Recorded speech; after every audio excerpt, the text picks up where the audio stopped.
Hi guys, for today's video, magla-life hacks na naman tayo or aesthetic finds.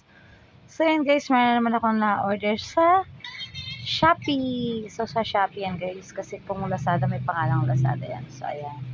Ito ay isang gamit na talaga nga namang napakaganda. So ayan guys. Okay, isang set siya ng utensils. So iba't ibang klase ng sandok guys. Kasi meron siyang yan, meron siyang for frying. So, buksan muna natin guys para makita nyo. Napakaganda ng kanyang kulay. It's a white by Kira. So, meron siyang pang prito guys. Yan, pansandok. Pwede siya sa kanin. Pang pansit. Meron siyang pang sabaw. Meron siyang pang prito. At meron siyang pang itlog. So, meron siyang ganyan-ganyan, anik-anik.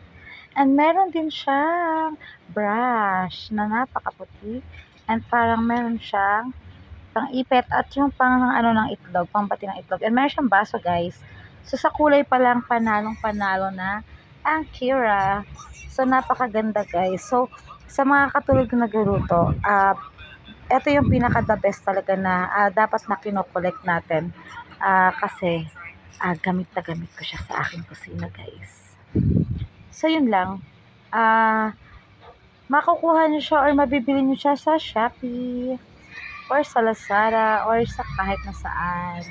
So ang ganda niya ng talaga tingnan, napakalinis tingnan guys. At hindi yan basta-basta guys Talagang pwede niyong gamitin sa lahat ng klase ng akalan. Sa mantika or sa sabaw. Sa kanin or sa kung saan niyo pa gusto.